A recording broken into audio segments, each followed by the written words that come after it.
like to welcome everybody to our AAI meeting. We'll get started with the introduction in about a minute, but I just wanted to welcome you and hope everybody's well and enjoying themselves and ready for a great talk on computer security.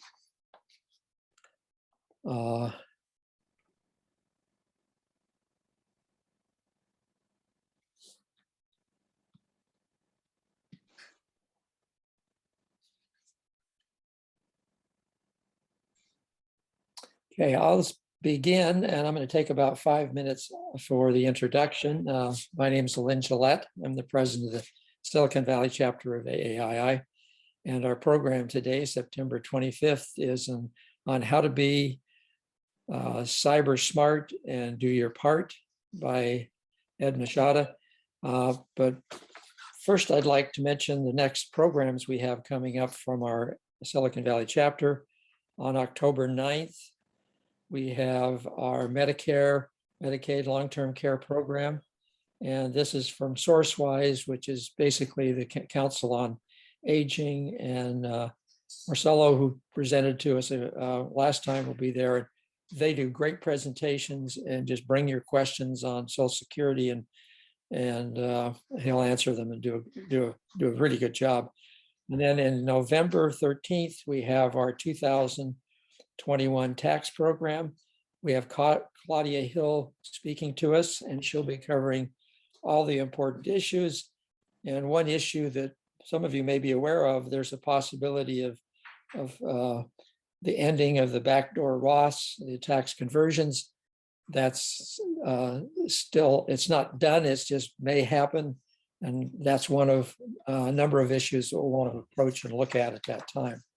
Okay, our program today is computer security. The title is Information Security and Data Privacy. And the speaker is from Starwind Credit Union. The presentation will be an interactive discussion in which attendees will learn and discuss various threats and events in today's new cyber world. In addition, the interactive presentation will cover recent techniques by fraudbusters to obtain personal information through a variety of tricks. It's an interactive presentation, but we're going to hold, Ed will actually prompt us to give questions to him so that he can go through the various slides in a controlled way, and then we'll answer the questions, and we'll try to get everybody's questions answered. Ed has worked within information technology and information security profession for over 20 years. He previously served as Vice President of Information Systems and Security and Chief Operating Officer in the past for various companies. He now serves as Starwind's Information Security, Privacy, and Identity Theft Officer for oversight of cybersecurity and information security programs. He graduated with a computer science degree from the University of Santa Clara. He has an MBA from the University of Phoenix and various certifications in the area of information security, data privacy, risk management, and auditing. It's not easy to find people who understand information security and can talk about it in a coherent manner and really answered your questions. So we're really glad to have Ed here. One comment at the end of Ed's presentation, we're going to take a 5-minute break and then come back for a short panel discussion. A couple of board members, and Ed's welcome to join us. And I have a couple of little stories I want to tell that reinforce some of the points, but they're from local people and things that I've experienced. And I'm going to talk a little bit about, do you need an IT manager? And we'll also, if we have additional questions left over from Ed's presentation, we'll try to get through some of those at that point in time. So I think, let's see, I think that covers it. Ed, why don't you just, if you want to add anything to your introduction, please do that, and we'll let you take over and run the show. Thank you, Lynn, and thank you, AAII of Silicon Valley, for letting me present. For the group, this is the third time this year I've done this presentation. Lynn covered all the things you need to know. I just want to let you know that in today's world, all sorts of people are experiencing fraud and computer scams. And what we're going to cover today is nothing more than basic blocking and tackling. And I keep reinforcing these basics. And I'm gonna go ahead and share the screen and get started. I have some videos. It is interactive. There may be some terminology you may or may not be aware of. I'm going to try to do my best.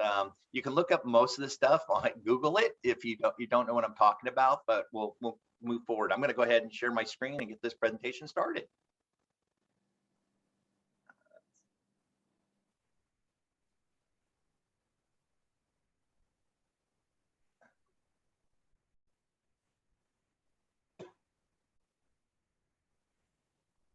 Can everyone see the screen okay?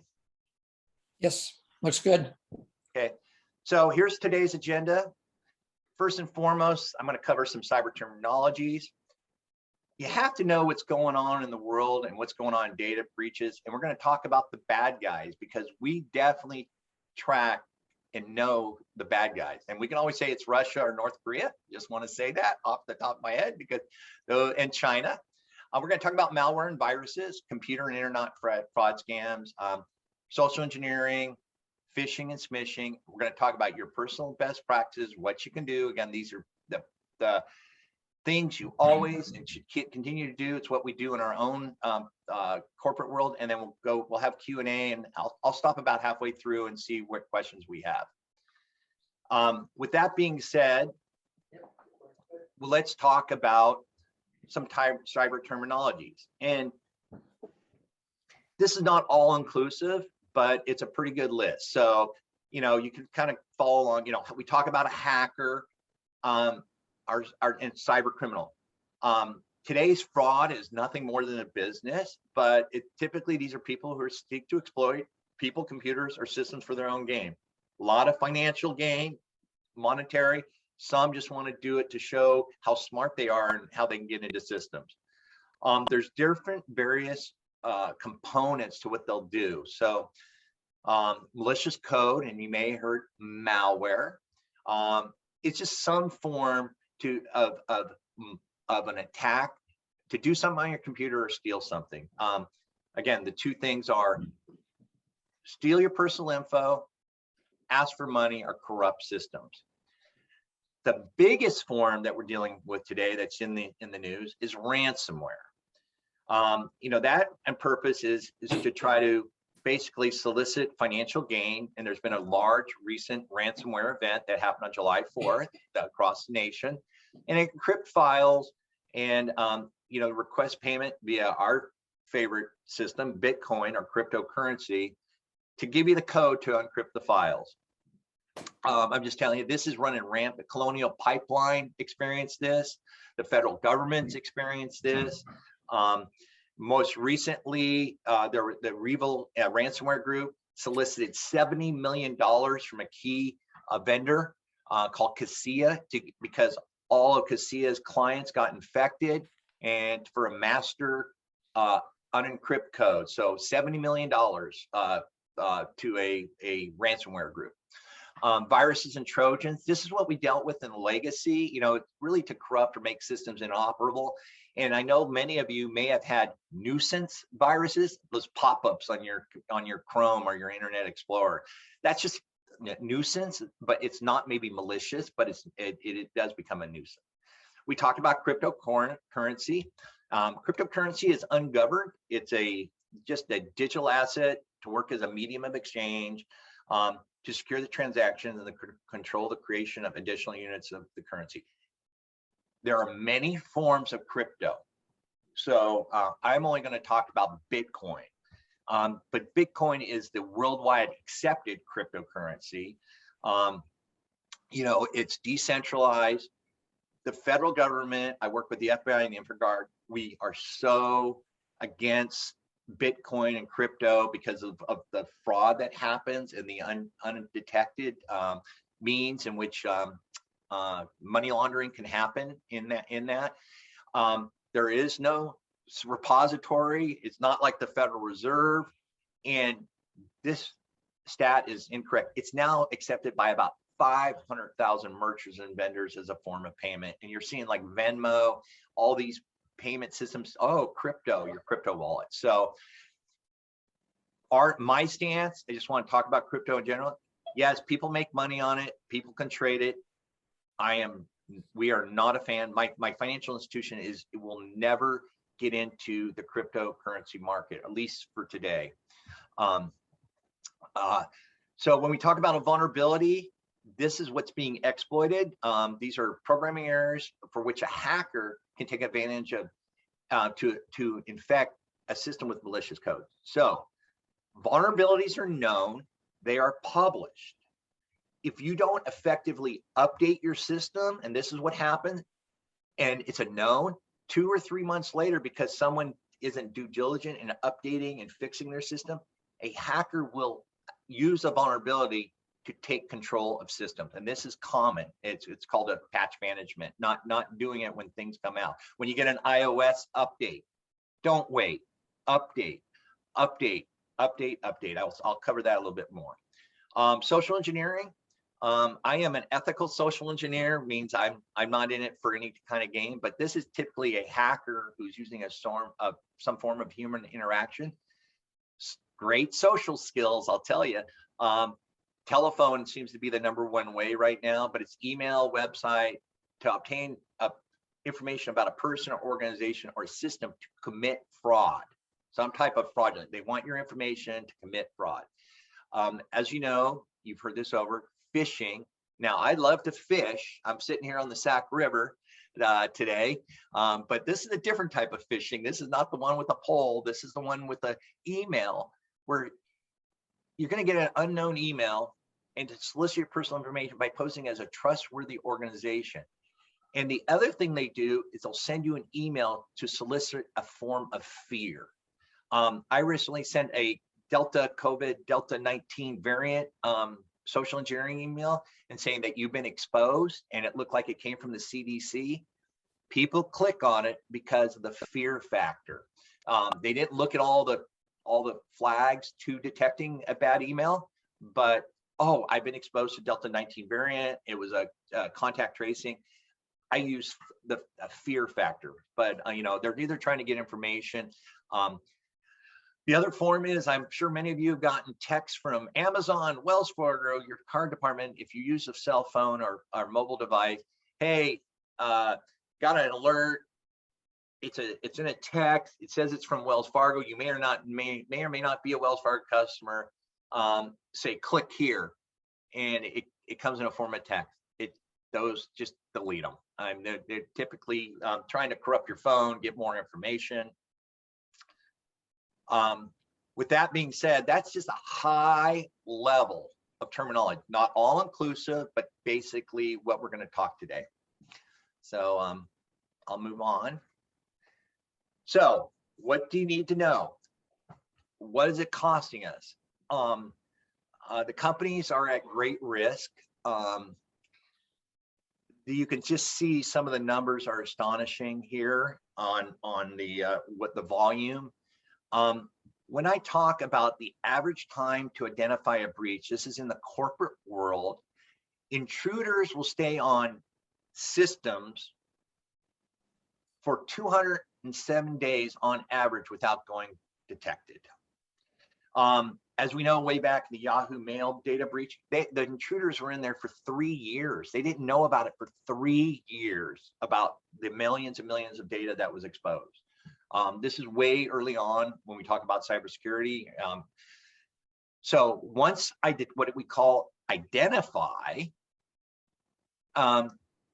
it's another 70 days from identification to containment. So now I don't know what's happening. Something's going on. Now I'm trying to figure it out. And we're going to cover that a little bit. In most of the data breaches, 58% of all personal data, it's going rampant these days. And I mentioned a company here from Accenture. You may not know, when they're one of the bigger consulting firms. Accenture was hit with ransomware 2 months ago, publicly announced. I mean, no one's immune to this. So these are the people that tell us how to do security and they consult. Them themselves got hit with ransomware. There's a lot of ways to check about your data and, look at what's out there, but many don't check to see, hey, has my name, email been breached? So about 64% don't check on it. And then many of us don't know what to do, what we need to do in the event of a data breach. Now there's various forms, email and password to various sites. That's a lower level of a breach that has to be disclosed if it's been breached. But as recently as happened, when you get data such as your email, your date of birth, your social security number, your driver's license number, that is much more significant. That can lead to identity theft.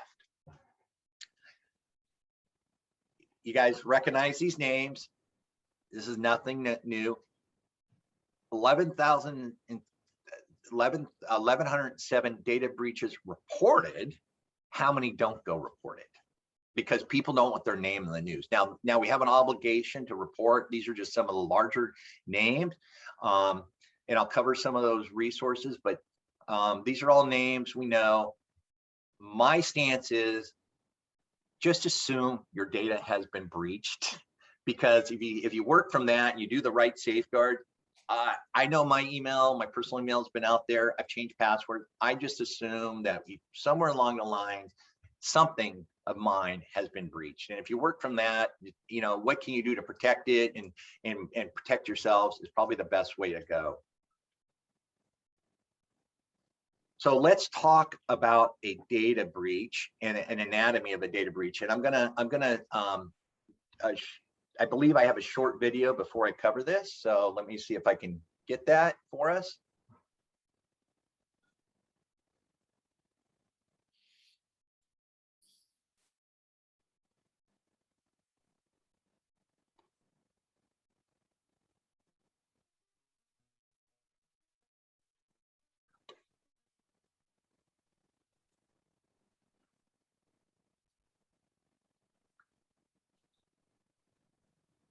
Higher.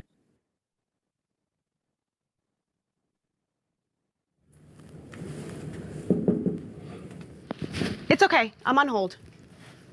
Any progress with the internet service provider? Just getting transferred to higher levels of technical support. More alerts. Yes, I know. We've exceeded bandwidth limits. Any changes to the website within the last hour? I took care of the alerts. I left my mobile on my desk.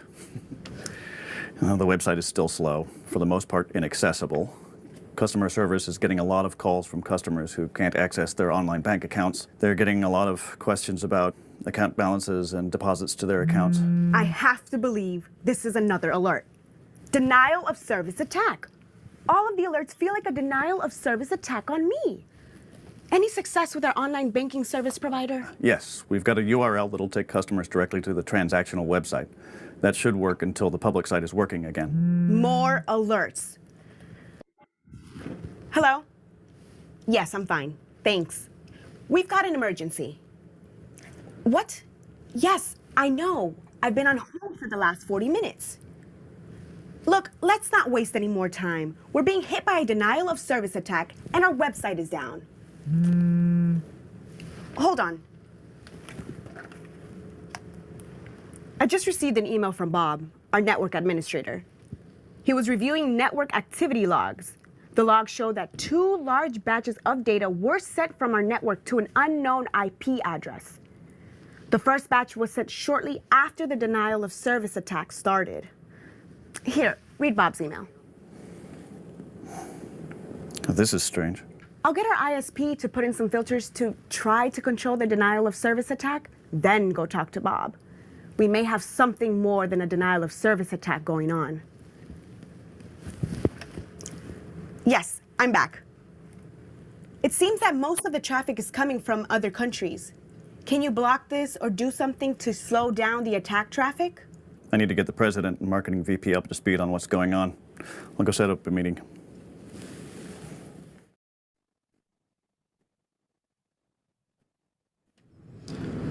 This is not good. Where are we? What's the plan? We have a template for customer communications in our incident response plan. All we have to do is fill in the blanks. Farmers Bank of Westburg is experiencing technical difficulties with blank. Our public website. Should we add the URL to go directly to the transactional online banking site? Yes, encourage customers to use the new URL. It'll reduce the call volume to the bank. Sounds good. Add that and send it out. Okay, we have a message to send to our customers. We need to check with Anita to make sure she's making progress stopping the attack. Is there anything else? Yes. A few minutes ago, Anita got an email from Bob, our network administrator. Bob was reviewing the network logs. The logs showed 2 large batches of information leaving the bank. Anita's following up with Bob. Have Anita brief me. How's it going? Are you still sane? Just barely. This is what I have so far. The ISP is working on some filters. This should mitigate the DDoS attack. I followed up with Bob. After looking more closely at the log files, he found a number of abnormal events. I've been on the phone all day, focused on the denial of service attack. Meanwhile, they were extracting our data. Our network has been compromised. What do we do? This is getting out of hand. I think it's time we call law enforcement. We better go brief Lionel.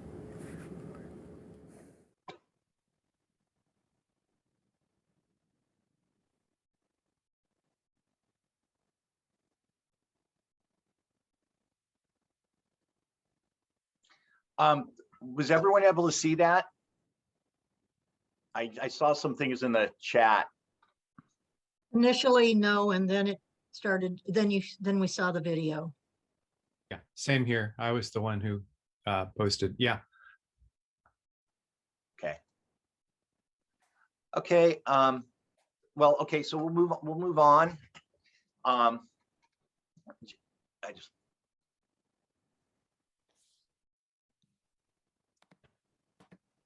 Okay, so we're gonna move on. So that was just an example of anatomy of a breach, and it was kind of a real life example in what could happen, you know, in a corporate environment.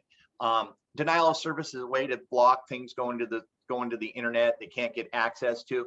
For me, it's real life, but we're going to talk a little bit about an anatomy of a data breach. So what happens is, just so you guys know, and not to spend too much time, the intruder's going to look for a way to compromise the system. They're going to get into the system through typically phishing. If a company doesn't have a good phishing and social awareness program and don't have right protection, they're going to probably have somebody click on it. They're going to infect this system. They're going to carry out the theft, stay in there without detecting any red flags. They're going to slowly move through the network. So they're going to stay below the radar. So if you have defenses, they're not going to try to come up for suspicion. This is how they can go undetected for so many days. After they got what they want, they're going to try to clean up everything they did.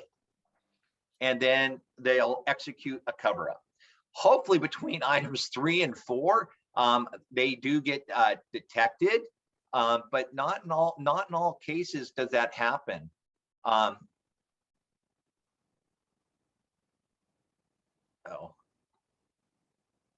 I might go back to the full screen. Sorry about that. So I'm not sure if many of you know about this or not. Recently, earlier this year, a local company called Mandiant Fire out of Milpitas, a well-known security company, reported a large-scale intrusion on their system. This became a bigger issue. The federal government uses Mandiant Fire systems in their environment. This is called a supply chain breach, and this is now very common. They used a company called SolarWinds Orion to manage all their software. SolarWinds, subsequently, the people who supplied the software that FireEye uses, report a large-scale incident related to an intrusion of their system and compromise of their software.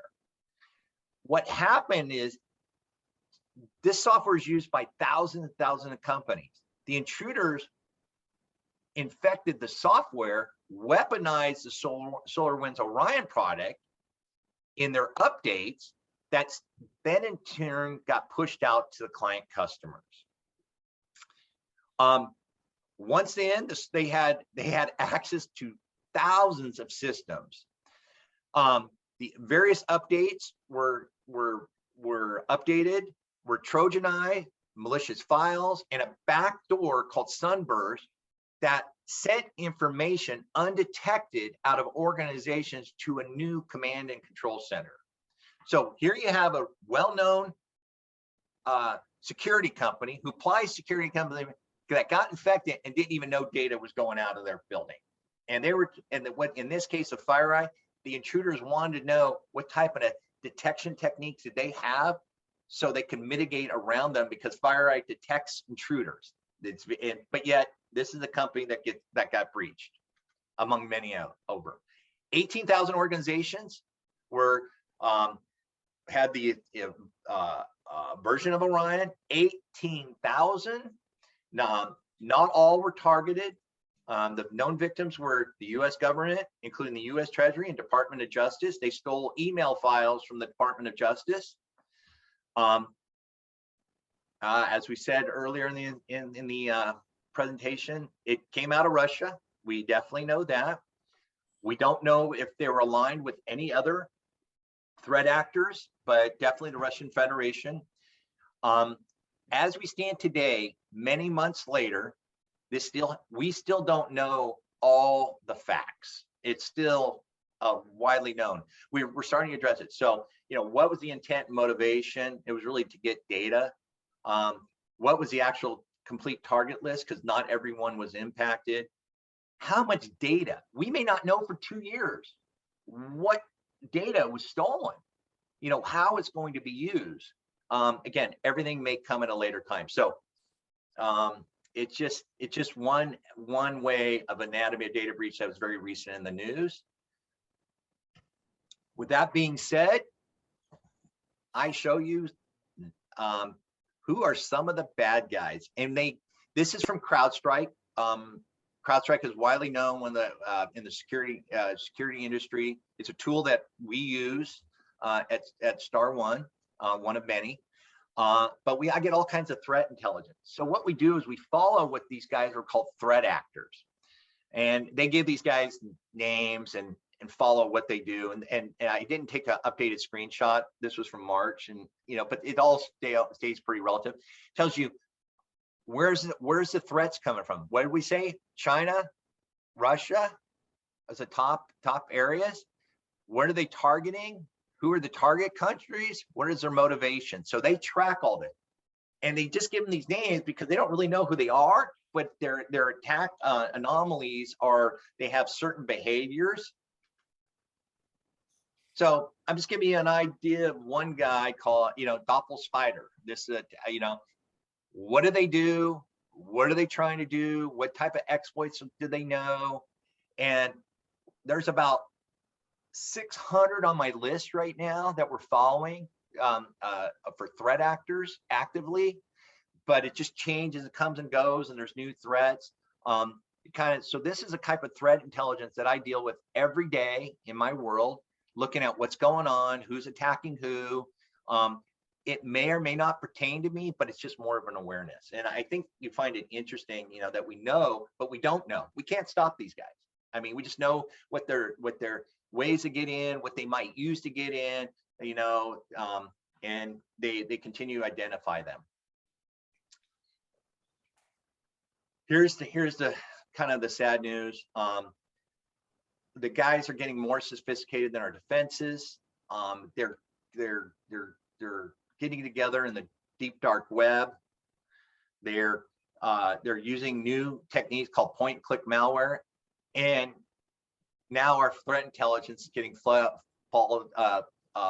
with a bunch of false positives. So creating more work on our end, what is real, what's not real. As an example, it's just a business. And once we understand that it's just a business, this is pretty common. Ransomware as a service. Hey, I want to make some money. I want to make some crypto. I'm going to go out in the dark web. I want to post, hey, I want to target Star One. I want to target Securities America. I want to target whoever it may be. And I want to do it. I'm going to hire somebody to do it. So I've kind of got one hand off, but okay, I'm going to pay for the job. What's my reward? Well, $1,000 may get me 10, 15, or 20,000 in return in Bitcoin. It's a little scary when you think about it. Just kind of giving you some examples. Before I start there, I just want to go back. Anything in the chat or any questions? I'll open it at this point. If you want to, anything in the chat? Nothing in the chat. Okay, is everyone on board, I hope, and enjoying this? So let's move on to the next slide.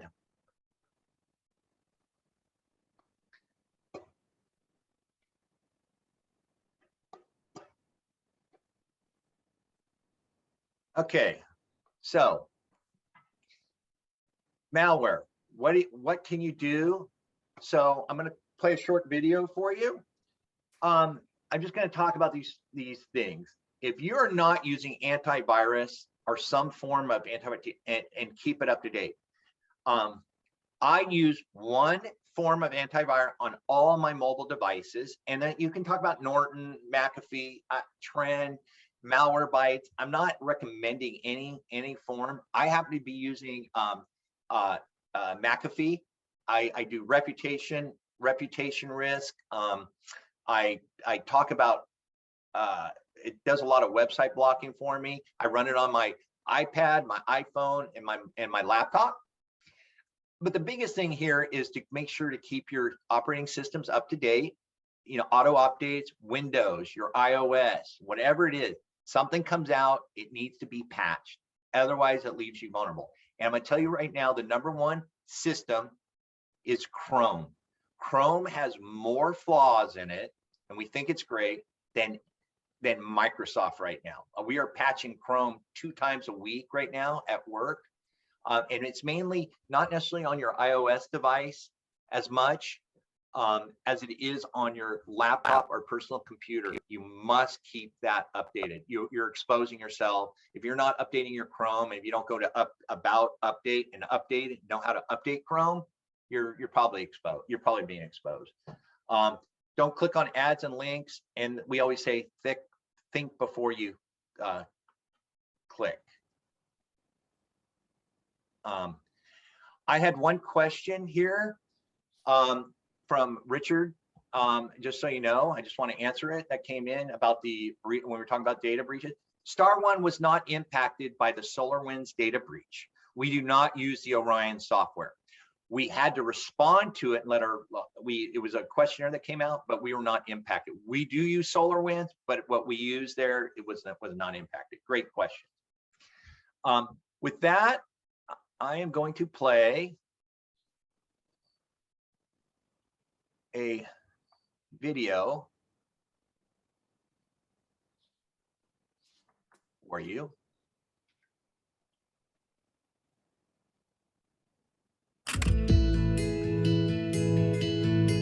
Would it surprise you to learn that millions of computers in the US are infected with malware?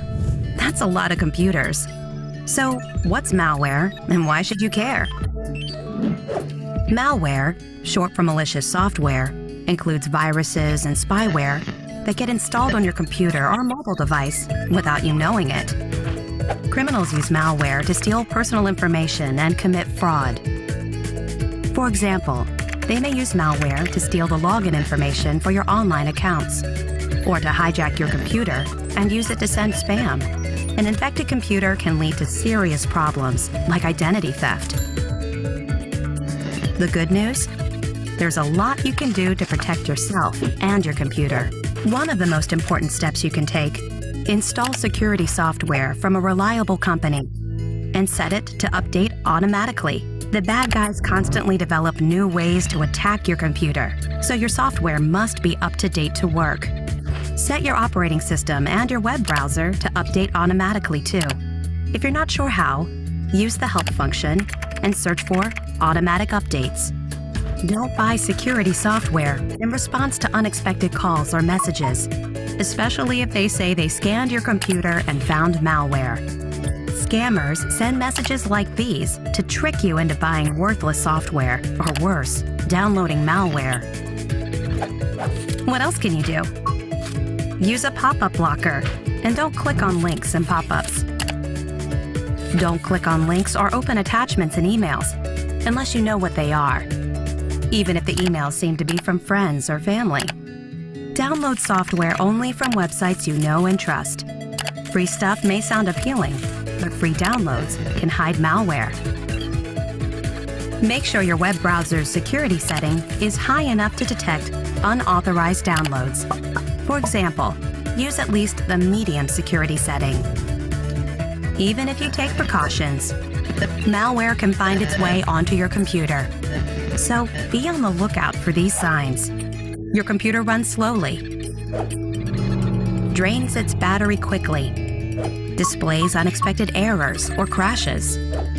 It won't shut down or restart. It serves a lot of pop-ups, takes you to web pages you didn't visit, changes your homepage, or creates new icons or toolbars without your permission. If you suspect malware, stop doing things that require passwords or personal info, such as online shopping or banking. Use a different computer, maybe one at work or at your local library, to change your passwords. Update your security software and run a system scan. Delete files it flags as malware. If you can't fix the problem on your own, get help from a professional. Your computer manufacturer or internet service provider may offer free tech support. If not, contact a company or retail store that provides tech support. Keep in mind, the most important thing you can do to prevent malware is to keep your computer software up to date. And remember, it's easy to find trusted information about computer security. Just visit onguardonline.gov, the federal government site, to help you stay safe, secure, and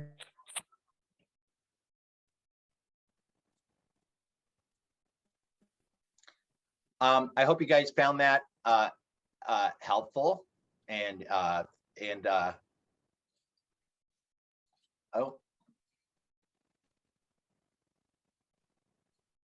hope you guys found that useful. And hold on a second, I have to, my screen share stopped for some reason. So let me go ahead.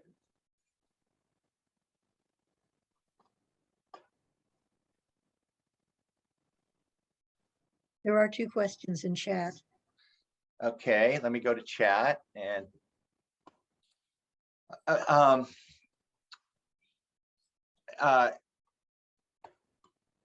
okay, so one person was asking about Norton 360. Basically, I'm going to have to take the Norton 360 offline. You should be able to call their support on any assistance, in particular to that particular software. I don't have Norton available, so how it exactly works. As far as reporting ID theft, the ftc.gov is one place to report types of fraud. And idtheft.gov has some resources for you, and I can cover that a little bit more, and I'll follow up in an email on some of the additional resources. Also an IC3 is where you can also file computer fraud complaints. So I'll follow up on that one. Lastly, do I recommend taking to a professional security consultant to remove any virus or malware? Absolutely. Every day in our work, we tell people, get your computer serviced by a computer professional, and I hate to endorse anyone. Whatever resources, if you can't do it on your own, Geek Squad is about as good as it gets. But I'm going to word of caution there: be prepared to have your computer completely wiped out. And then we're going to talk about good recovery and backup procedures, because lots of people lose all their data. So if you're infected and you haven't been backed up, you could be in a little bit of a situation. But yes, I do recommend that. There was also a question about Facebook ads, how to do them safely. Yeah, I do not. Thank you very much. All I can recommend is change your privacy settings, You can opt out of ads in your security preferences. Facebook is review your own privacy and security option. I do not click on any ad, anything that pops in my Facebook. And it's a good practice. If you really want to know about it, get the website, use your browser, make sure you have a reputational risk on there, like my aunt, and it will tell you, yeah, this is legit or not legit. Facebook ads is a #1 way people get corrupted. And we actually witnessed this last week. People on Facebook, there was a scripted ad, it was well known, that was causing malicious activity in the Chrome. They took advantage of a Chrome vulnerability because people didn't patch. So that, just stay away from them is my thing. And enhance your privacy. You could do an opt-out, I believe, in the Facebook privacy. So with that, I know we're pushing along and plugging along here.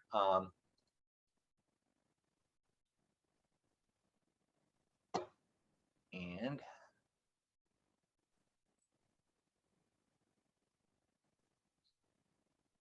just getting back to my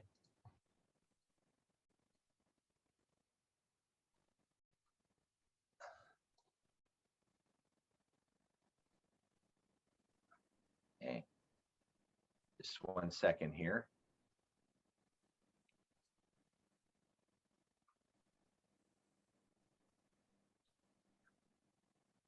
Sorry, I lost my share there. Okay. All right. All right, everyone back on board here. So Full screen? Yeah, I'll go full screen. Thank you. Oh, I gotta go. Come on, Ed.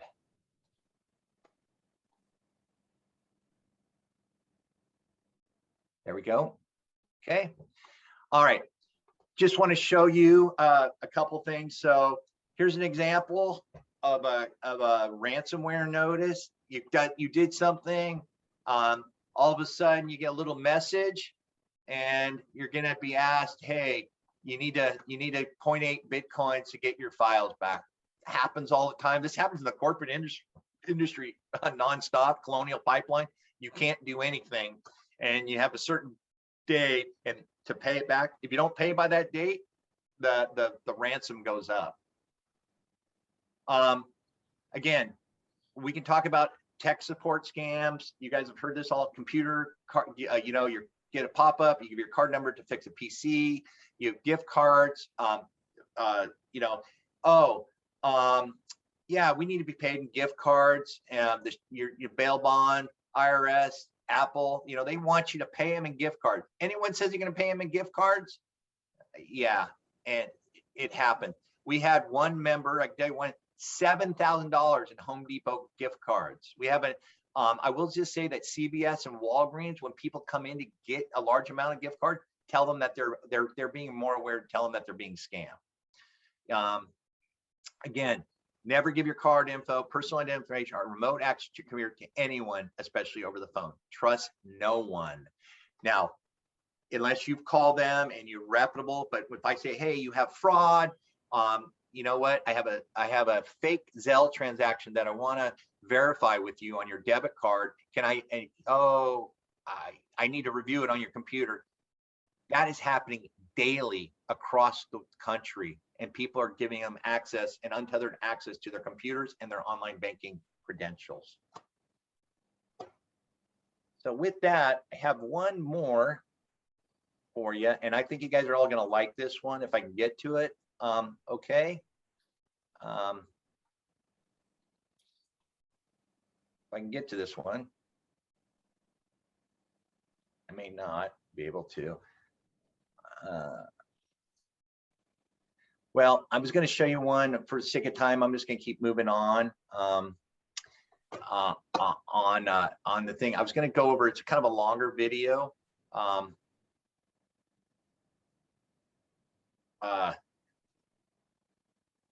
right, I played that one. Okay, it was kind of a longer video. Oh God.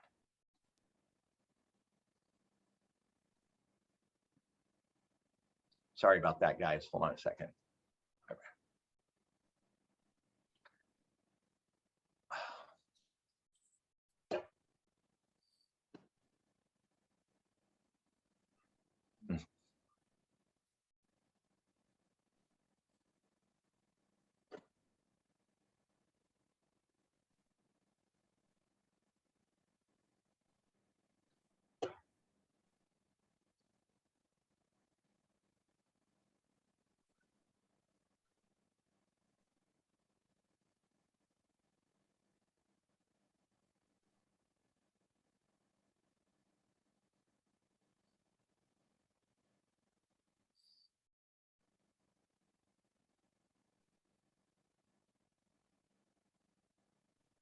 Mhm.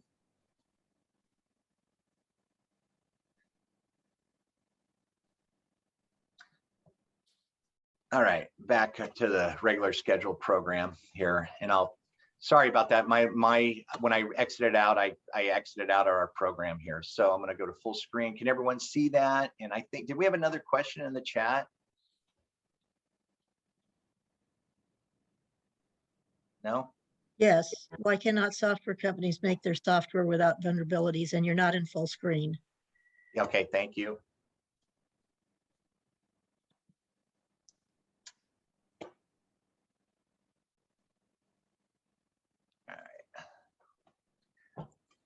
Okay, so we'll circle back to that question, but I think we have about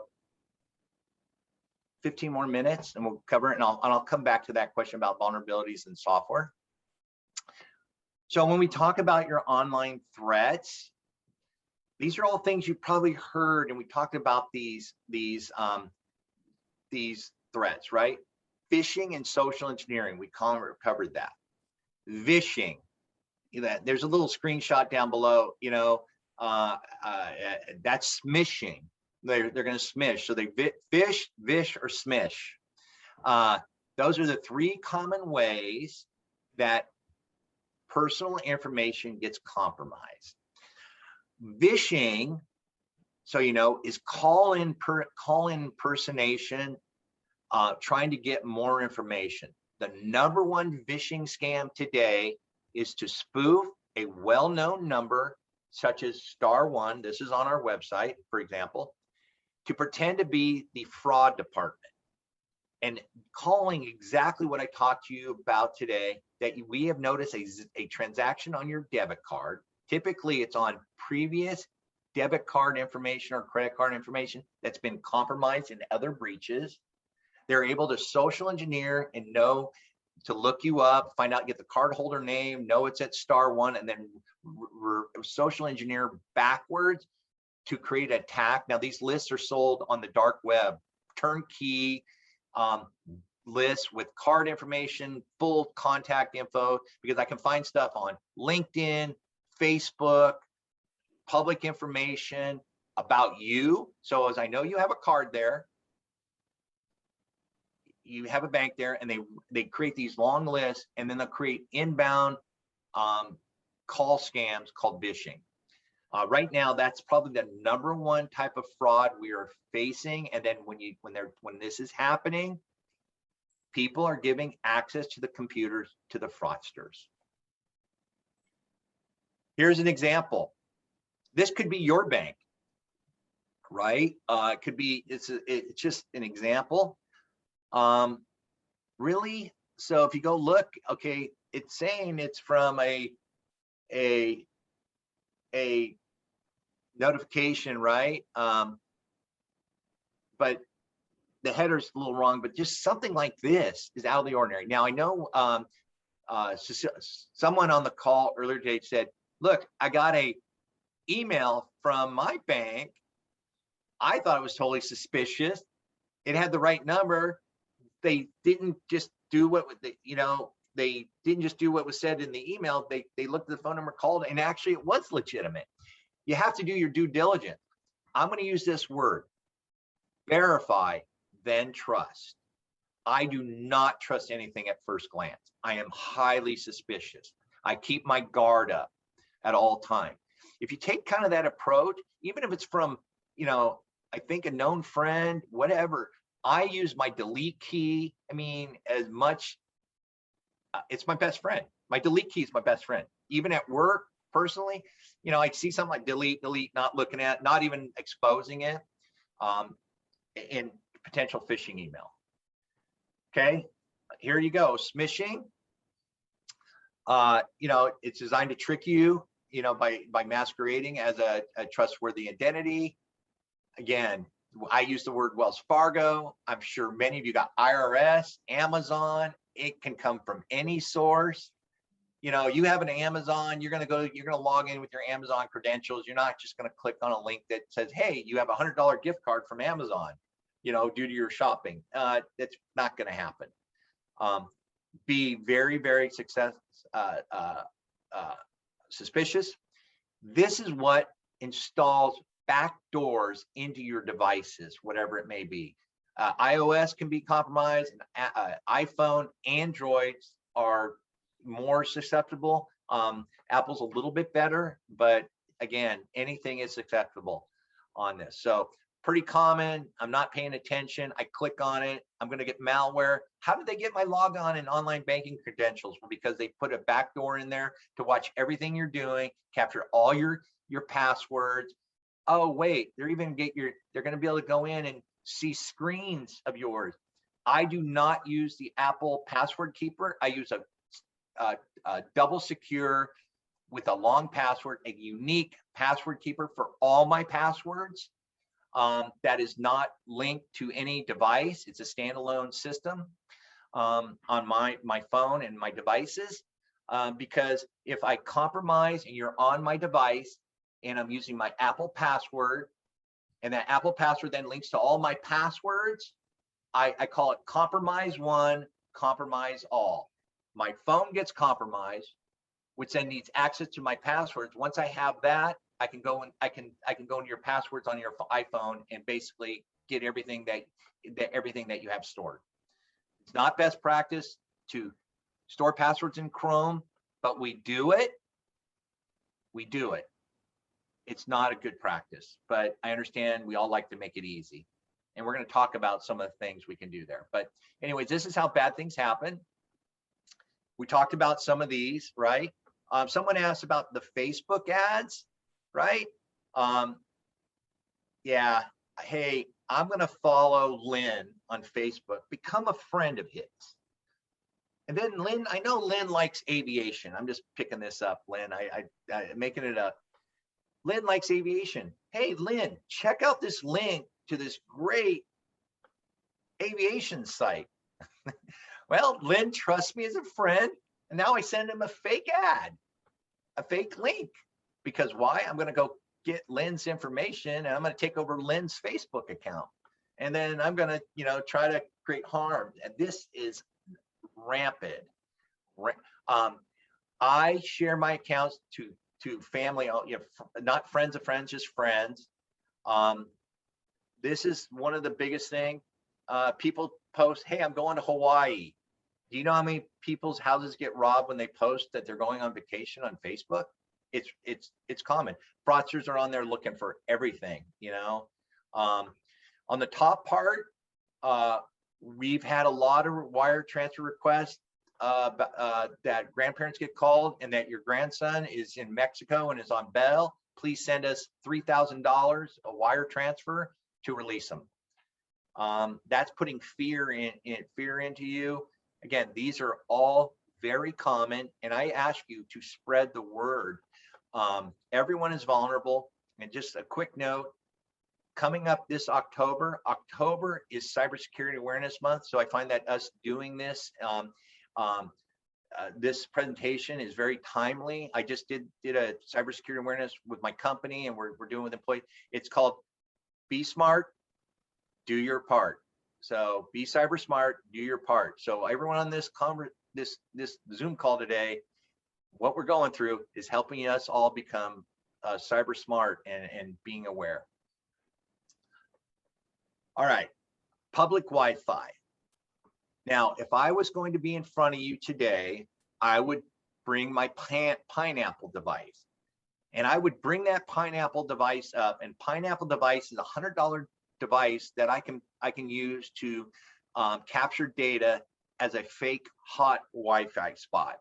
So I've done this demo before. I turn on my Wi-Fi and then I see how many phones automatically connect to this so-called *1 guest network, or Pete's Coffee #1 unsecured network, or I'm sitting in the corner of Starbucks. You think you're connecting to Starbucks Wi-Fi, but you're actually connecting to my Pineapple that is imitating a fake Wi-Fi spot.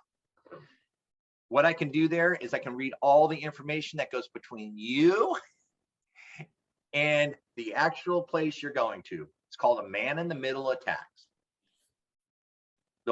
I use public Wi-Fi, don't get me wrong, but just don't use anything that has any value. You're not logging into your Amazon, you're not logging into bank accounts, you're not logging into your email on unsecure public Wi-Fi. We do it, many people do it. You don't know who's out there, you know what you're doing. Again, I do not perform online banking.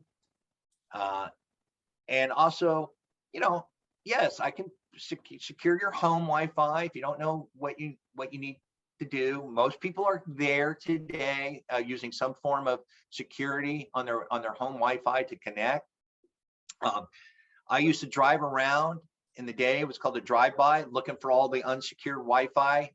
You can go to a neighborhood with a little detection device and find all the unsecured Wi-Fi's with a sniffer in unencrypted Wi-Fi networks. That was called a drive-by way back. It's become a little bit less common these days. How many of you turn off your Wi-Fi when not in use? Yeah, it's a little bit of a nuisance. Always turn off your Bluetooth when in use. And if you travel to Europe, this is the #1 ways because that you can be infected. And when I was at DEF CON in 2019, I haven't been there in 2 years.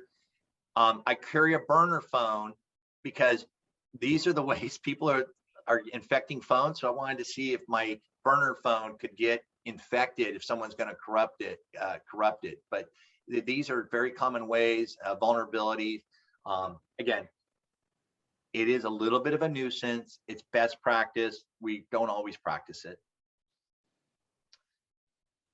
Okay, so we're coming up the last few minutes here, Lynn. I'm going to leave it, just kind of give you a few little hints, and don't share all your information on social media. How many of you are using multi-factor authentication, some form of multi-factor, on all your logins? I will say that I do. Everywhere it's possible, including Facebook, Yahoo, Gmail, everything I do at work, most of the vendors I access, I'm using some form of multi-factor. It can be via a token. Right now, Google Authenticator is very popular. It brings me a pop-up. I have a OKTA where it pops up on my phone and asks me, is this truly me? I logging in. So these are devices that third-party vendors are asking us to enforce. But what's the most common way is to receive a text message on SMS. It is a good form of multi-factor. It's a little bit vulnerable. I'm not going to say it's totally secure, but the fact is most of it never gets spoofed. It's typically real. Please turn on multi-factor. If you are not doing this today, you're leaving yourself at risk. In addition, create long, complex passwords or passphrases. I love my grandson, Tom. An I is a 1, make it complex. You don't have to change it. Changing passwords is not as critical as creating a longer, more complex. I use 16 characters on everything I can. Why 16 characters?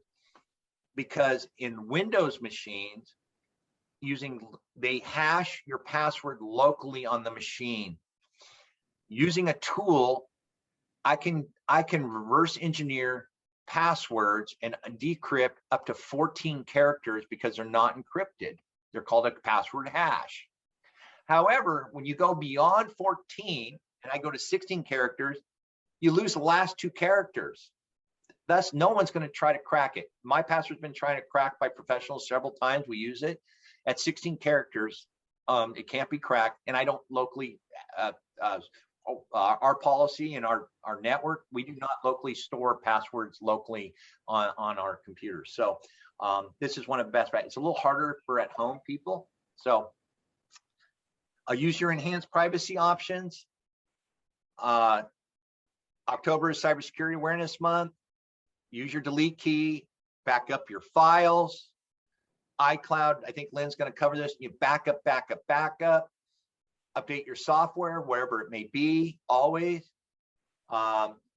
Keep antivirus current and not up to date. Protect your identity, protect your passwords. Avoid using public Wi-Fi. Turn off your Wi-Fi and Bluetooth when not actively connected. Here's some resources for you as we look at them. I love the staysafeonline.org, and if you're interested, that's where the big promotion around the October Cybersecurity Awareness Month. We're partnering with them. I am a personal cyber awareness individual champion for cybersecurity awareness. My Star One is a corporate champion. We believe in promoting and talking about to make people more aware about the threats. Lastly, you want to talk about, do you want information? This is one website, haveibeenpawned.org. Use that to just see if, and it's mainly about your email, to see where are publicly known email breaches. So where have you been breached? Lastly, if you want to see a little bit about data breaches that have been published and you're interested, privacyrights.org. So I hope you find the information helpful. We'll go through the chat and try to cover as many questions as we want. And with that, I'm going to turn it back over to Lynn. Okay, why don't we go through the chat questions that are listed? Can you see them? Yeah, okay, so let me see where okay.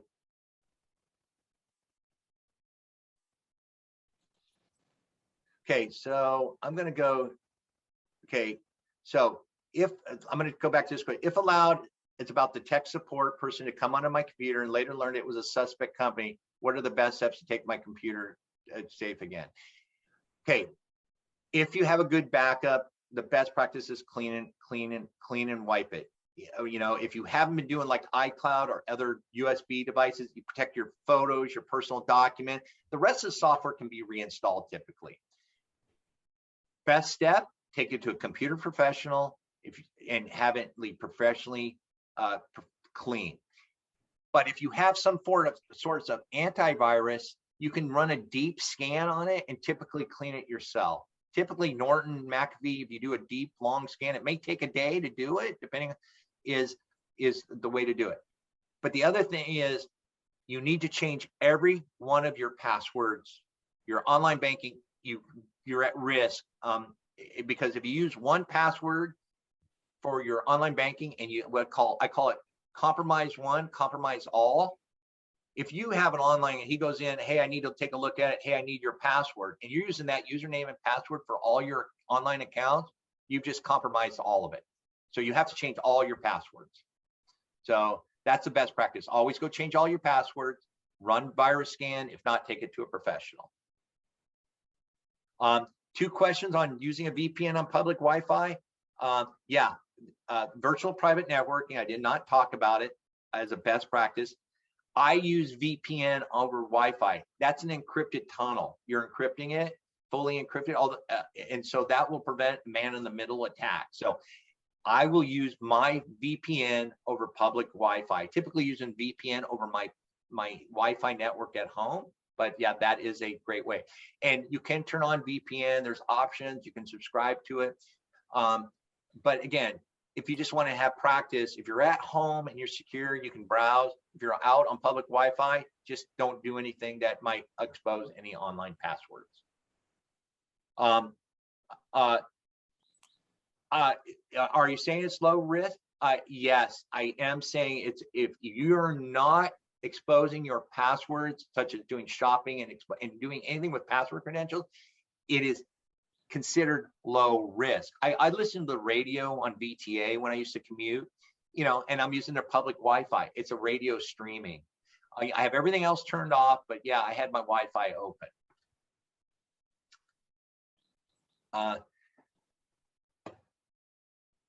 Oh, and now, okay, so it's a great one.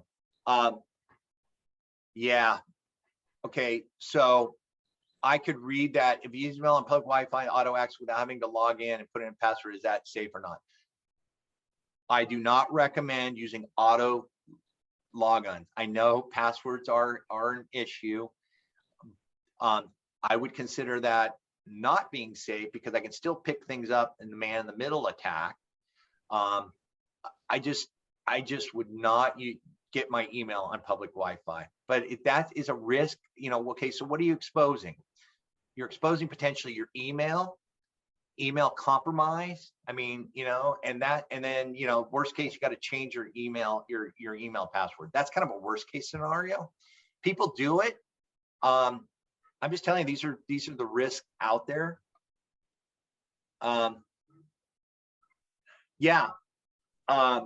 We are definitely moving to new security systems that will not use passwords in the near future.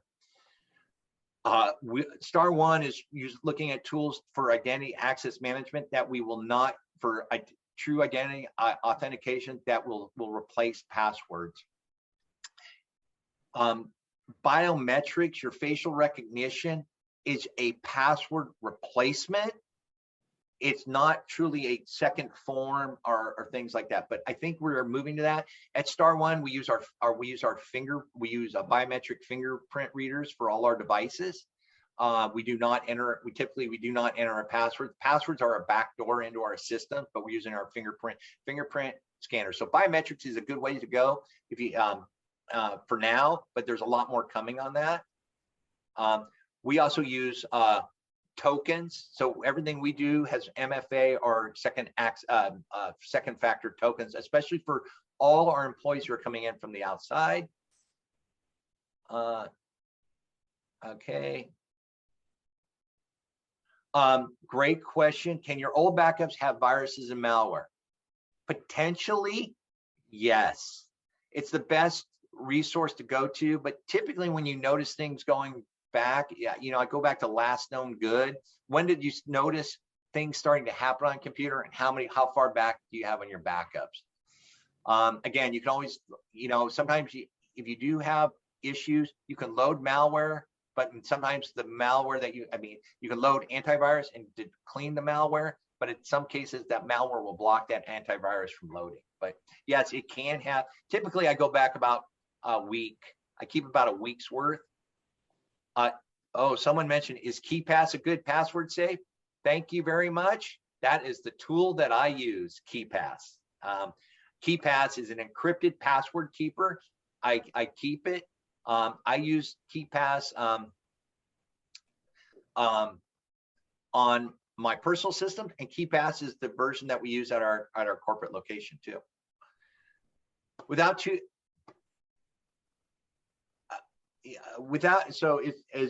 two-factor authentication, email can be used to reset password. That is correct. Here's one of the things. So here's the concern. I compromise your email and I'm gonna go to a device and I'm gonna send it and I'm gonna get spoofed. And so without that second factor, I can then reset stuff without you knowing. And this is happening common. So with multi-factor, and someone compromises and you have multi-factor and we log in, it's going to ask for that second form. It can't be as easily changed. So Lynn, I think that I got through all those questions and I'll turn it over to you. Okay, thank you. What we're going to do now is take a 5-minute break for everybody to stand up and stretch. And let's see, we'll start up again at 10:15, and then we're going to do a panel discussion, and you're welcome to ask additional questions. Ed, can you stick around for this? It'll probably be 20 minutes, 30 minutes at most. Yeah, I absolutely love to stick around. Excellent. Yep. And then I'm going to go through some examples. Basically, one of the things that I did is I wanted to look and or ask the question, do you need an IT manager? Well, if you worked at a company, you had an IT department usually, and I used heavily the IT department for my own personal security and all that. I worked for Boeing the last 16 years, and we'll talk about that. And then I called up and asked a bunch of questions of Geek Squad and Apple support, and I'll go through those questions and their responses, and which were rather enlightening. They reinforce what Ed has said and make some other points that are kind of useful. And then I have a couple of examples, and then Richard Oldham, I think, is going to make some comments, and then we can answer any other questions that are generated. So at 10:15, we'll start again and just take a 5-minute break. And we'll be right back. Just to kind of wrap up. Okay, well, I'd like to welcome everybody back to our panel discussion. Richard, I assume you're on here. You'll be part of it. Before I begin, just a little bit of a ad for our local AAI group. Would appreciate some additional help if anyone would like to come in and help. We have board members, and we also have people that just volunteer to do specific tasks that don't involve attending board meetings, but involve supporting the group. For example, we have a Facebook page that we would, if anybody likes to use Facebook and is familiar with it, but would be willing to move our program announcements and stuff onto Facebook, that's a task we'd love to take off of our current board members and have somebody else do. If any of you would like to do editing, we do a lot of SIG programs and our regular programs that we need to edit before we put them on YouTube. And we could always use help in finding programs, lighting up speakers. Anybody who has experience with internet sites and how to manage those and would like to help, we could really use the help. So anyway, that just a little bit of a comment on that. Now I'd like to start up with our panel discussion. As I said earlier, I'd like to take about 15, 20 minutes, maybe 30 minutes at the most. And in addition to answering any additional questions that might go to Ed, just want to talk about some of the things that individuals have experienced. And as I said before, I did a little experiment of going to Geek Squad and Apple support. These are examples of something like an IT manager to get help. And I basically posed to them 3 questions. How do you protect your PC from malware and ransomware? Question 2, if I think I have malware or ransomware, what do I do? Who do I call? And then the last question I asked, can one add protection from ransomware by buying and using cloud storage? And so I got some interesting discussion. I also told them that I was doing a panel discussion and doing this very thing, and they were quite talkative on that area. Okay, I'm going to use one example right off the bat. About 2 years ago, I was at a website going through some materials, one I'd used before, and I clicked on a couple of things, and then suddenly my screen turned red with big bold letters say, do not shut off your computer. For help, call a number. I looked at that. I couldn't get out of it. So I immediately followed the training I got at my Boeing security meetings, reached up to the power button, did a forced shutdown of my computer, and just turned it off. And then 15 minutes later, I went back. There was no red screen, didn't see anything out of the ordinary. When I retired 7 years ago, paid for the Geek Squad fee to have them as sort of my IT. And I'm not saying you need to do that, but that's what I did. I enjoyed having somebody to call and talk about. But I then connected with Geek Squad and had them do a thorough examination of my computer, told them exactly what I had seen. They came back and said they didn't see anything. So as far as I could tell, nothing bad happened. I have a suspicion that this was a blockage where they were trying to fool me into following their queue and calling up and either getting some ads or getting something that would get my computer in more trouble. Second story, which is a couple I know in Cupertino. A little while ago, they were on their computer. They got a big red screen, the same kind of stuff that I saw. They couldn't get out of it. but they called the number on the screen and got this fellow who they described as this really nice fellow who seemed helpful and very kind. And $3,000 later, they got their computer back operating, which was probably not a very, well, I'm positive it was not a wise thing to do, and they hadn't. So that said, anybody have any questions or comments about what I've said? And then I'll go on with my experience with Geek Squad and Apple.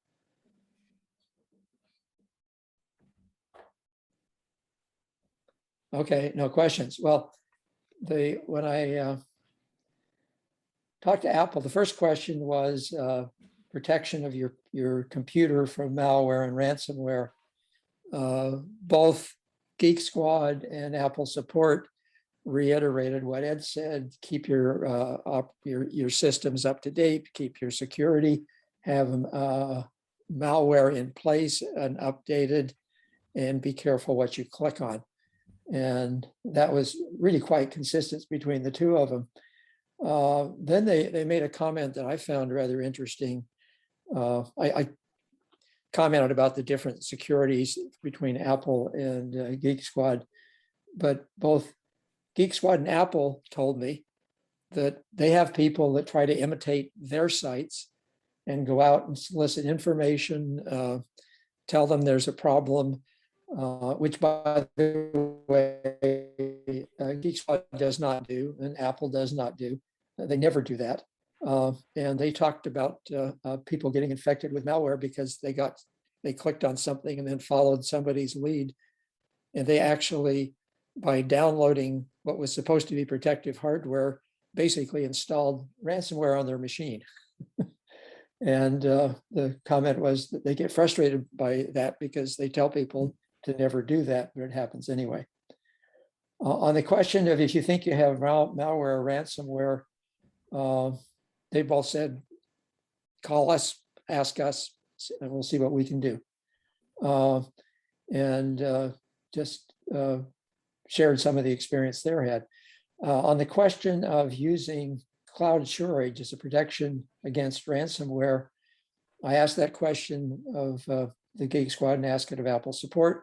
Apple support endorsed that idea. Of course, they're selling bandwidth on cloud storage, but they offered to help get that installed. The Geek Squad, and I called them twice and repeated some of the same questions, where they said that may help, but they did not necessarily endorse that. They just felt have back up your computer and back it up regularly. So anyway, that's the kind of response I got. And peppered throughout this was the issue of that Ed talked about, is you don't trust things that come on the internet. You don't click on stuff that you're not absolutely sure is okay, and just be very cautious and very careful and very thoughtful. Any questions, comments? Ed, do you have anything you want to add to that? Actually, I have a question for Ed having to do with cloud storage. I've always been hesitant to do that, figuring that cloud storage would also potentially open me up to if a company got hacked and got into my cloud storage, where would I be then? And so I'd like to have Ed talk a little bit about cloud storage and the security involved, and is it really safe to use cloud storage? Ed? Great question. I believe you can. There's two issues here, right? If the vendor you're using for cloud storage gets compromised, or if you get personally compromised. So, hello. So I use cloud storage and I use multi-factor authentication to my cloud storage. Okay, so I have my tax records out there, photos. I can't even tell you, resumes. I got a lot. I've got a lot of stuff. I even have me. Now you can encrypt it, so you can always use cloud storage and go out and use an encryption tool to encrypt it.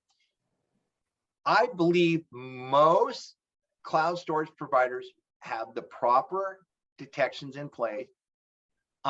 However, anyone is vulnerable, right? I mean, Star One uses cloud storage. We encrypt our backups to cloud storage, which means, yeah, they can get compromised, but then that data is encrypted. And the cloud storage company is supposed to have detection in place. So it's the level of what you want to place out there. Is placing your photos and photos, what's important to you? Your personal documents, you know, can you encrypt those? What do you want to do on those controls? Again, my access is long password and a multi-factor. So the weakest link is typically the person. But you know, if this cloud storage, you know, ABC cloud storage gets corrupted, you know, hopefully they're contained, they have the right stuff. Yeah, you're at risk. But you're at risk with your credit bureaus. You're at risk with your banks getting compromised. I mean, you know, the risk is out there no matter what.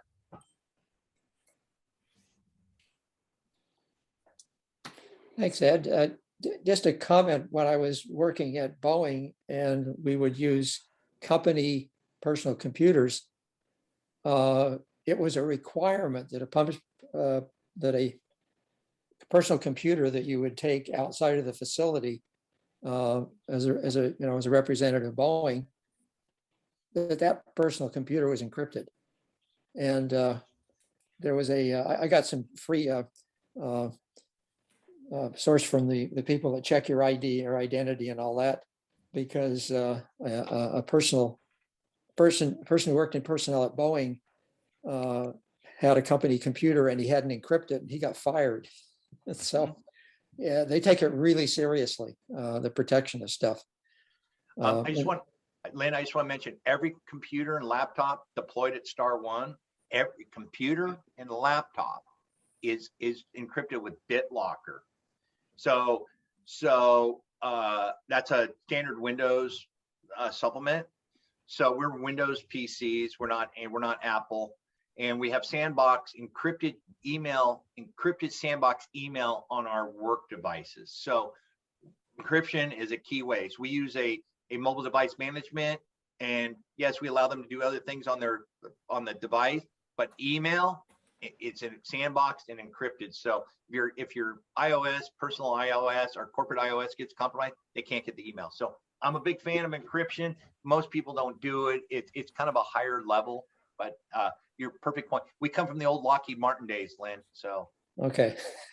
What hasn't been covered is actual disposal of old laptops, old cell phones, what you need to do before you let them out of your control. That is a great question, and we go through this every time. So we use me personally, I wipe it if it's still functional, and I drill it. I put a drill through it, I destroy it, and then I go to a physical shred. We, like Star One, will do a physical shred. You can bring it and stand right there and watch it be destroyed, right? So when we use our corporate devices, we call it with degaussing it. We basically physically destroy it, we inventory it, then we watch them get physically destroyed.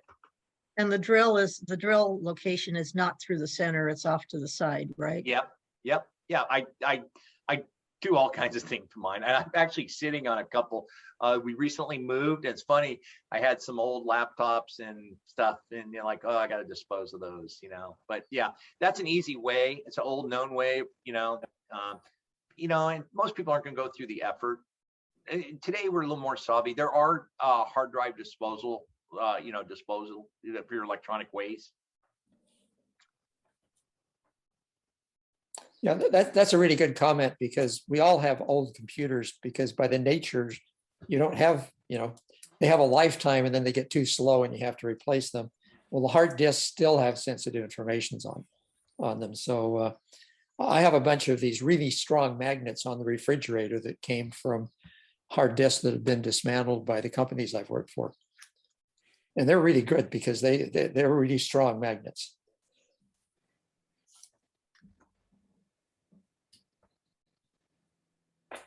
I see a question in chat. A link to the recording is normally sent to registered attendees within a week. And that should be roughly true.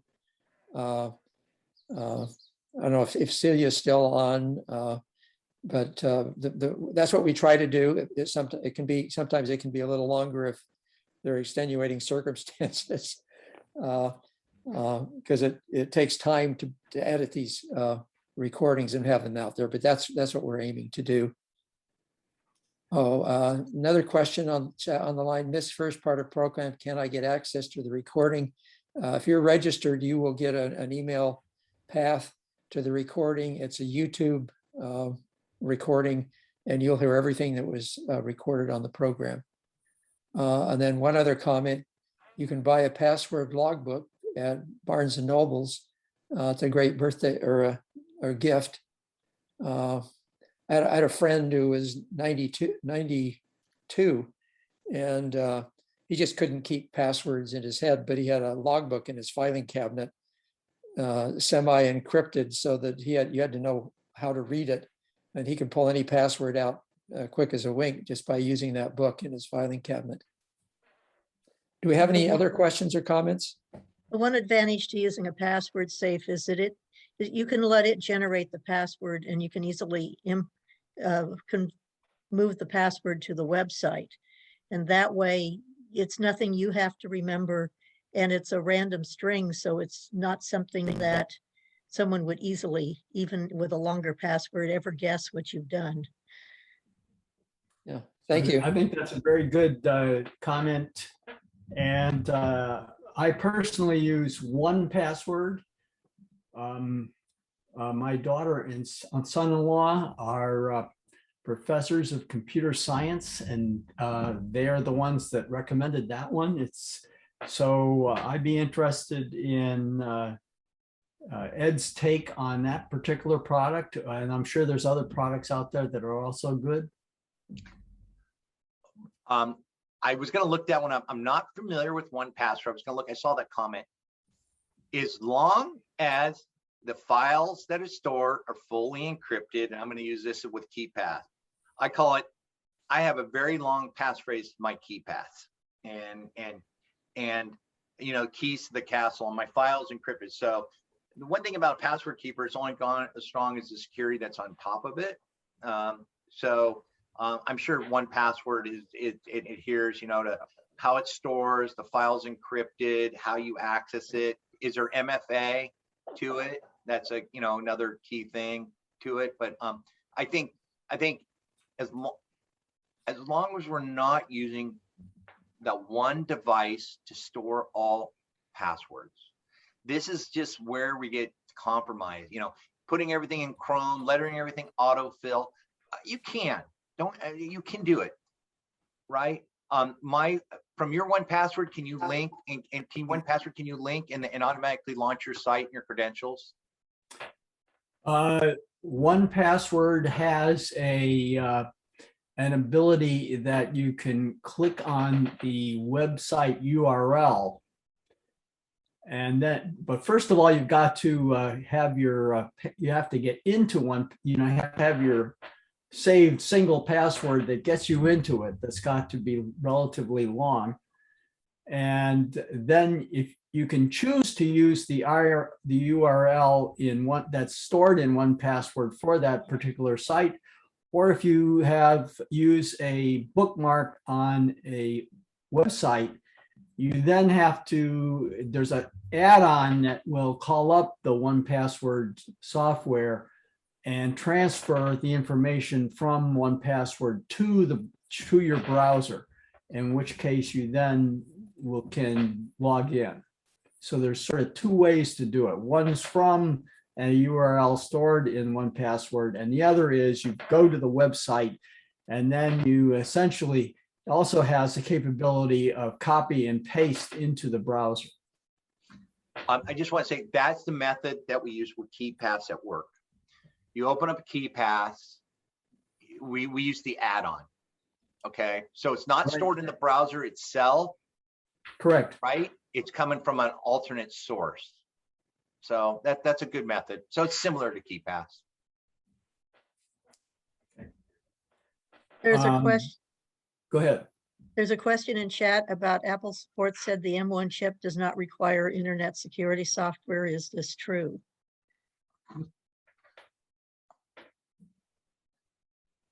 Well, I'm not sure.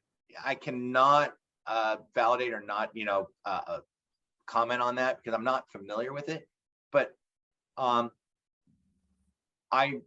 don't believe anything is fully secure. They'll say that today until something happens. So, I mean, iOS was supposed to be totally secure, and Chrome was the next greatest thing because Microsoft, and if you see what's called my daily vulnerabilities, and next time I might show, I get 500 alerts a day on vulnerabilities. Adobe, Microsoft, Microsoft Patch Tuesday. I don't know enough about that chipset, but you say it's secure today, maybe it is secure today, but it might not be secure tomorrow. The next chat is regarding e-wallet. I'm not certain. E-wallet runs on all platforms and doesn't need the cloud to synchronize between them. Of course, it isn't as efficient and fast, but more private. I'm not certain of the question. I'm not familiar with e-wallet, so No. It's a good product. okay. Again, you're using things non-standard for security. So I still, I'm not a big Apple Wallet guy, but Apple Wallet is just, it's what's there, and I would have a card information, right? Click, tap and go. But e-wallet, it's all supported. Like it, it's good. So Ed hasn't said very much about StarOne, except in passing, sort of. I happen to be a StarOne member, and so I'll say a little plug for them to the extent that they have a 0.5% interest rate on your checking account and your savings account. That's not a time deposit. That's get it anytime you want. So it's a good place to check out. I've had an experience with StarOne's credit card where I went on travel and failed to tell them about it and found out my card was getting bounced. And they, because I was trying to charge from a location that StarOne didn't expect me to be in, and that taught me I had to tell them when I was going to go out of town so that they knew where I was going to be, trying to prevent fraud on the credit card. Now, that's not directly related to computers, but I found that a relatively positive kind of approach to life to try and protect your financial well-being. Yes. Hopefully they do better than B of A did, which I reported where my husband was going to be, and they still blocked the card. Hopefully, yes. Ed, we talked earlier about VPN, virtual private networks. Do you have any suggestions on various providers that do a reasonable job for VPNs? I don't really have any suggestions. You can do the VPN tool right within your Apple phone. No real providers. There's add-ons so you can a VPN tunnel. Most people. So for us, right, we VPN. We're using Cisco. For our VPN tunnels, we're using Cisco hardware to work, and we use what's called an RSA token. So every person will VPN through a device, and we use a multi-factor RSA token. So they have to have access to the VPN, have a token, and then have access to the network. So nothing particular on your iOS device or any other device. Again, what do you want to do? And maybe Richard, you travel a little more. What do you want to do and how secure you want to be? Again, you can use Wi-Fi, you can use secure Wi-Fi. How many people use hotel secure Wi-Fi? I'm not saying it's the best. That's a second level, right? Hey, you log into your hotel. I'm working remotely. I need to check mail. I get the password from that. I'm using it. I'll probably VPN, but I can check email directly from there. So again, it just depends. You can go out there and look. There's a lot of providers. What do you want to pay? How much you want to pay? Use free or non-free. Yeah. But Yeah, it's free. I pay a provider. Yep. Yeah, I know a lot of people who have their own hotspot and they travel with it specifically for the reason of they understand and know the security of that hotspot, and it's password protected, and you need a password to get into it. So it's a little bit of an expense, but it's one way of handling. Lynn, didn't recommend the use of your cell phone and hotspot is very secure. The use of that it's extremely so. You know what? Great point to add. The next one. I don't talk about that because some people don't have the hotspot, and it's pretty common now. It's not that much from a charge, but if you're pushing a lot of data through, it can hurt your data plan if it's not unlimited.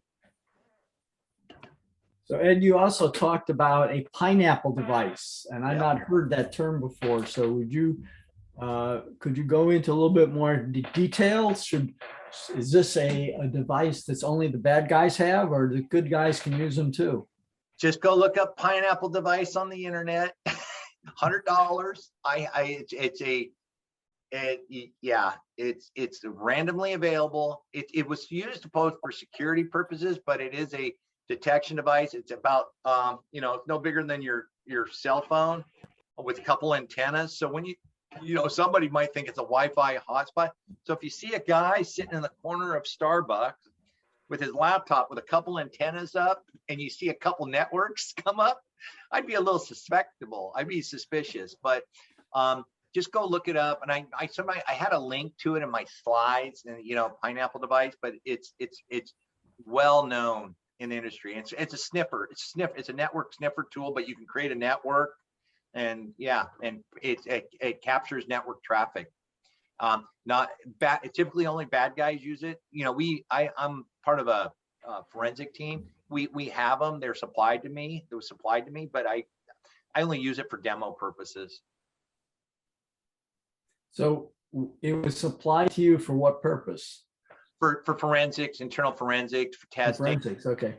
Ethical social engineering. So we use it for to show. I use it for demonstration purposes mainly. So if I was in a room with you, I like to show people, okay, how you have auto connect to network. Some people don't, and see how many phones get, I set it up and see how many phones I can get to connect to it. So back to VPNs of sorts. I actually have a VPN on my cell phone. That's the one I pay for, and it's also on my computer. So even at home, I've turned on VPN, and I'm using a VPN on my computer at home at all times. It used to be that certain, particularly stockbrokers such as Schwab, Vanguard, etc., would bounce me if I was on the VPN, but when you go to two-factor, all of a sudden I wasn't getting bounced any longer. If they would trust the fact that they sent me a text or a phone call and I had to put in a code, and all of a sudden I was now able to connect via VPN. So I think I've learned that two-factor is a good thing. Yeah, Richard, I think, I don't know the audience here, it'd be great. You know what, maybe next time, Lynn, we do a little survey. It'd be great how many people use certain things, multi-factor. We can do some survey questions next time, because that's good reference. How many people are really using VPN? What do they use? How many people use multi-factor? I'm just gonna say again, whatever we do in today's world, please, everyone on this call, enable multi-factor to your financial institutions if it's not there already, to your online, to your Facebook, to whatever is possible, because outside of VPN, multi-factor is the only defense to you not being compromised. Good. Actually, the next time you speak, let's put together a survey and we can send it around through SurveyMonkey and get it to everybody and have them respond, and we can use the information. We can also do a survey through Zoom itself. That's Yeah, true. thank you. That's what Yes. I was thinking. You do it online, yeah, and get the real-time results. Thank you very much, Cecilia. Good. Okay, that's been very useful. Any other questions? We've taken the half hour, which I was really hoping for. I think it's nice to have the interchange because it allows questions that come up that aren't necessarily part of the presentation, and it emphasizes areas where people have interest. So any other questions? What is the best book Go ahead. on blogs on this? Go ahead, Ed. On this topic of security, I'm going to give two resources. I use the SONS blog, and I get feeds. We use the daily feeds from SONS Institute, and there's a lot of things you can subscribe to. But please go to the staysafe.online.org website. It has a lot of resources, and the consumer FTC, the FTC website for consumers. There is so much information if you just look at it and pay attention, and you can subscribe to alerts and all kinds of information. But if you just review it and just review the fundamentals and tell other people about it. The stories about identity theft and computer fraud, if we were to have if I asked how many people have been a victim of computer theft or identity fraud, the hands typically get a 60 or 80% response rate, because I say either you or someone you know of, because if it's not you, it's someone you know. So refer them to these resources, spread the word. There's a lot of information on the internet. Again, those are trusted resources that I provided in my slide.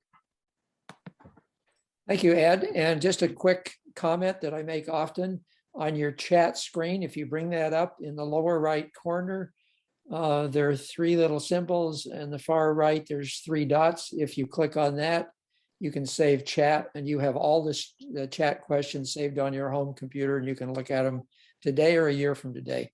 I find that personally useful. So I want to thank Ed and all those who've asked questions and participated. It's been a really good discussion of computer security. Ed, we're going to have you back because this is something you really need to review and stay familiar with.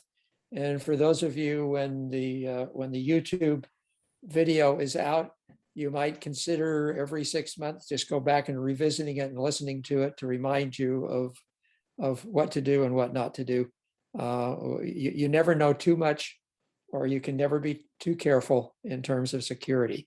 So thank you, everyone. I hope you have a good day. And roughly a week from now, we'll have the video out. Thank you.